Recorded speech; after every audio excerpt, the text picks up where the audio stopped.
I don't know what happened, y'all. It's showing green on my end. So, man, that's what happened when you be putting that truth out there, man. That's what happens, man. So I'm gonna have to call this one part 2. Had to just come on right back with it. That was weird. I don't know what happened, y'all. That was weird. So probably I'm gonna go talk to some of my other brothers, content creators, because that was our 22 film. I don't see why that was a problem. Just got to see what's going on with that. But anyway, I'm back. So y'all just kind of sit back a second. 877 paid Micah now. That stream absolutely should have proved. I'm not gonna show the pressures again because I don't know what crashed it. But it should have definitely proved it easily. So I'm gonna kind of conclude what I was saying and maybe take a couple of phone calls real quick. So anyway, yeah, thank y'all for coming back in. I do want to conclude what I was saying on this Michael thing. Y'all give me 1 second, man. Just make sure everything running okay.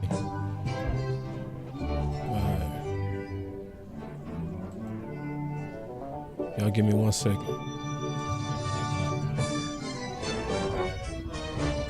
All right, I'm back, y'all. Yeah, man. I don't know what happened. I had no idea what happened. And then I'm showing green. I ain't showing nothing, showing that nothing off of my stream. My stream is showing green. I'm getting all my money. So let me see. Let me double check something real quick.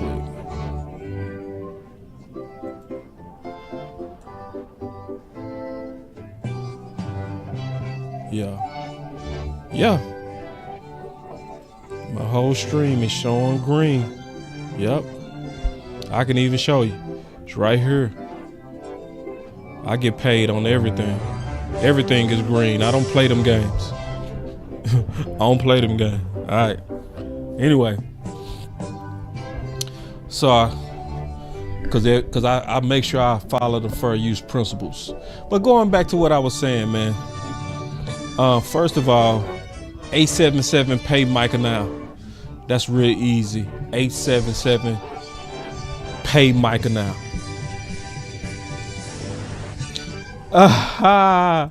That boy say the Cowboys big wigs. It was something, bro. Could be. It could be. I don't know. You never know. You never know. Somebody say check the feds. Hey, I do things right over here, man. I'm compliant. You will always see my stuff green. Everybody, listen, every one of these videos, I got the links in the description for real. Like they're really there. Like when I played the audio of this. Are you upset that Derrick Henry there? That is there. I follow the fair use principles, man. I don't play no games with that stuff, man. I need to get all my money. That's how I play. I don't play with those games. But anyway, going back to the content, it was really about kind of summing this up. At the end of the day, I'm gonna take some calls because I want y'all to try to explain to me why would it make sense to trade Micah Parsons if you can. And I really, really, really want somebody to like explain to me why the time is now to deal with this itty bitty stuff. Because I just do not agree with trading Micah Parsons even for a second. It's just, you not go find freaks like him. It's just, they don't grow on trees. I know a lot of people think they do, that it's easy to replace. And then it's also like, what's tripping me out is like the things that we are complaining about. It's like, is so small in comparison to the impact of Micah Parsons. Like when Micah Parsons came back, I want y'all to remember that we led the league in sacks. And see, when you understand the defense and you understand what Mike Zimmer was doing, you would understand why Micah Parsons is extremely important. Because remember, he was saying that teams slant protections to him. What's the next step that Micah Parsons needs to take as a player? Well, they don't have to take many steps. I think, as we're just sitting up there again this morning talking about other things we can do with him, and he's such a dynamic player that I said this the other day that the offenses are always going to know where he's at, and so they're going to turn protections to him. They're going to have the back help chip. See, that's what a lot of people don't talk about enough. How much opposing offenses have to devote to him. No matter what it is, in a lot of the games he played last year that I watched, the offenses had a good scheme where they get 2 tight ends on him and all those things. So we're gonna obviously gonna move him around, doing different things with him, but we're gonna use him some ways where we're getting the protection turned the way we want it turned, and then able to win on the other side. So you can't do that type of stuff unless you have a dynamic freak. You can't do all this turn protections. I want them to turn protection this way because I'm really setting them up on the backside. But if you don't have a chess piece of Micah Parsons, you can't even dream of that type of schematic advantage. So people, to me, look at Micah Parsons too much in a vacuum. They look at him as if it's just him. No, it's the total chaos of that happens because he's on the field.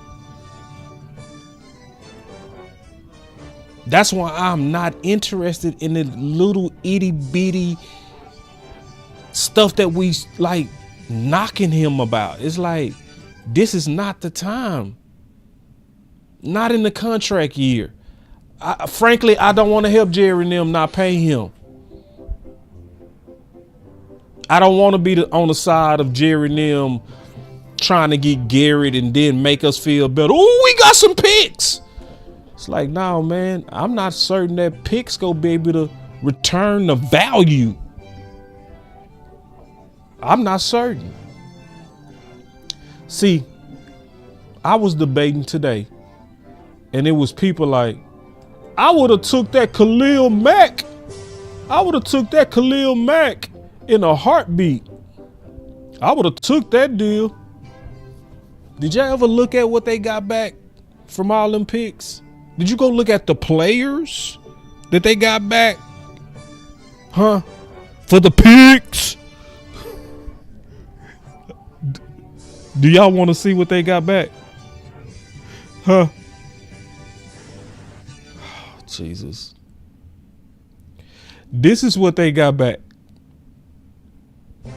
Josh Jacobs. See, it sounded good at first. Ooh, they got 2 first rounders. They got 2 first rounders. But then your first rounder end up being pick 24.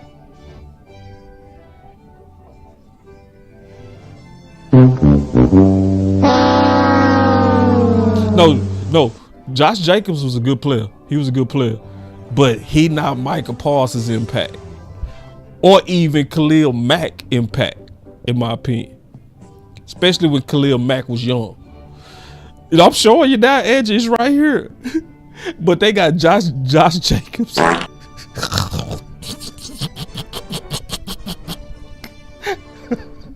Wait.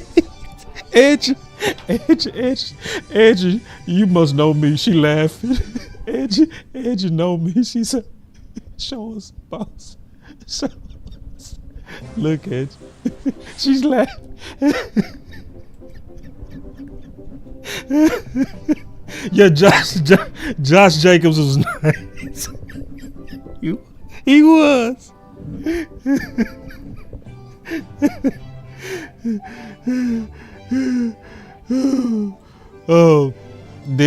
in 2019, they got a 6th rounder. Yeah, Josh Jacobs was nice. He was nice. Yeah, he had about 3 good years. He did. I just don't think he was Khalil Mack value. I don't. But everywhere else, they straight farted. They straight pooted. Everywhere else, they farted. So then they got the 6th pick, Blazing Austin.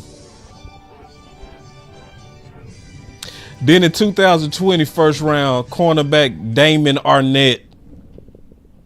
Finesse, 2 on. Boy, you got finesse. You got finesse. Then they 3rd rounder was Brian Edwards.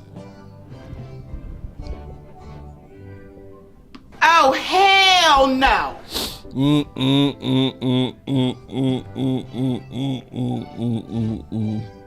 So, and then let me, I gotta ask y'all a question.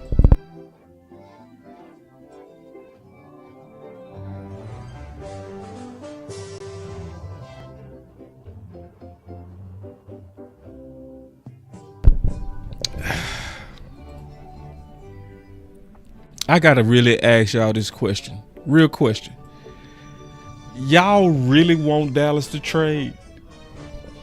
Just think about that. Think about what we asking for.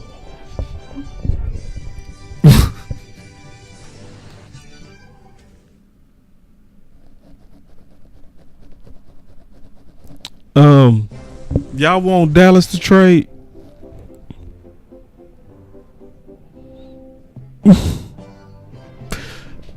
I want to trade Micah. It depends on your front office. Because our front office, they did the Amara trade. That's what y'all want to trade? Come on now. It's the whole thing we asking for, not the vision. Not the vision of what we could do. No, get out of. You got to realize who you dealing with. Do you want the same people conducting the Micah Parsons trade who did the Mingo trade? No, I don't. I'm just being honest. And I think I have good reason. To not trust them when they're in their emotions and trying to trade. Is it that, like, like for real, do we really want Dallas? Do we really want Jerry and Steven? Wasn't those the same guys who traded for Trey Lance? Do we want to push and lobby for them to go get the deal? I'm asking a real question. Is that who we want? Now, you see Chicago got 2 firsts, a 6th and a 3rd. For Khalil Mack. Yeah. Somebody said, boss, it may be that Micah discreetly is trying to get traded. I doubt it. But it could be true. But I don't see why he would. I think the way that Micah been aggressively trying to recruit players to Dallas, like it's Mike out there getting Jeanty on his podcast. It's Micah out there almost every time a quality trade come available, he go jump on that Twitter and start talking to that player in the public. It's Micah who does that. I don't think people that's trying to get traded moves like that. I think he trying to build Dallas. I don't think he would have said that he willing to be team friendly for Myles Garrett if he wanted to get up out of Dallas. I don't think so. So that's pretty much, man. I ain't gonna prolong it. I did want to come back though, because I don't know what happened at the end of that stream. That was a weird message. All I was doing was showing the all 22. This wasn't a television copy, so I don't have no idea why that played out like that. But anyway, so I just wanted to just make sure, man, I came back and kind of gave the final parts. I'm not gonna play that that pressure. I don't know what happened with that. But I'm gonna say this before we get out of here. Before we at this point kind of get too stuck on like the stuff that's like really small. It's like when you start talking about Micah Parsons said that he would have ruined Henry. I say let's focus on the A part, to where Jerry not even picking up the phone. Cause you can focus on recruiting all you want, but if the owner's not picking up the phone, I think we need to change our focus. I'm not gonna put the onus of the player to recruit when the owner is literally saying, or he's saying, Jerry got my number blocked. I couldn't even get it. I couldn't even call Jerry. Jerry got my number blocked. Jerry got my number blocked. Nah, I want to keep Micah Parsons. Makes sense. I do fear though. I do fear, because it was very weird. I've never seen them do that with a Hall of Fame trajectory player like Micah Parsons. I've never seen them say that there are internal discussions about trading Micah. What that usually means when they do stuff like that is that they trying to get their phone to ring. They trying to get people to call them. They got this philosophy that the first person to call loses. It's weird, but and then they've been leaking out that they've been talking to Myles Garrett. I don't want no switcheroo deal, because that's what they would try to get us on. They'll say, we got Myles Garrett for less, plus we got some picks. Did you get enough picks? Did you get enough picks? See, that's why we got to start with this. Do you want Dallas? Do you want them in a trade? And Tay say, I don't believe it. I don't know. I kind of believe it. I'm going to tell you why I believe it. It could have been them milking that Luka stuff, trying to get in them headlines, because, you know, that Luka was all in the headlines. They probably trying to steal them headlines back. I hope you right. But Micah is the rabbit that got the gun. This is unprecedented. There has never been a player. There has obviously been great players in Dallas. But have you ever seen a player with the gun and using a gun? This is a precedent. I don't ever remember this happening in Dallas. I don't. I'm really trying to think back to when a player in his first contract was still putting pressure on the front office. I'm just, and it's almost like would they say, we don't want players like him. We apply the pressure. We don't let people apply pressure to us. So let's set an example. I fear that. I really do. I do. Maybe they just getting us to talk.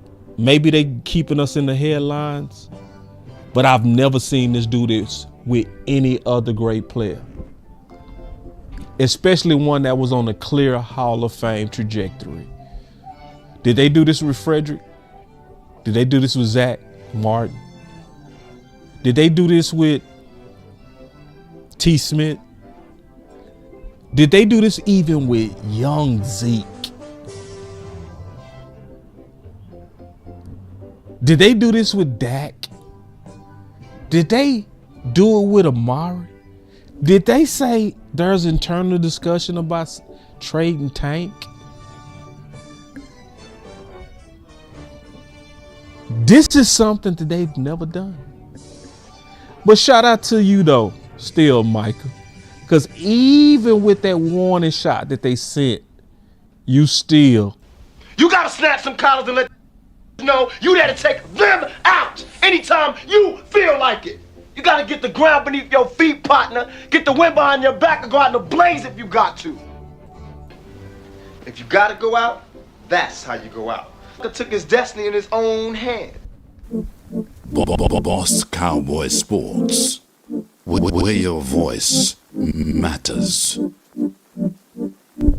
877, pay Michael. Love, moving too bossy, we don't tread softly, but not flossy, the streets done taught me, moving too bossy, we don't tread softly, but not flossy, the streets done taught me, I'm just tryna get my nigga paid. We came from Section 8, and I knew I was at since the 2nd grade. Man, I swear my time is coming, cause I'm never late. Came from broken homes and broken dreams to getting paid. Dollar bill, listen close, this is not a drill. Niggas hungry trying to get a meal. I've been in light, who gon' pay a bill? I've been in action, been in traction, surplus with niggas lacking, shining light but still be blacking, red lights will stop the action, green to go, even when it's slow.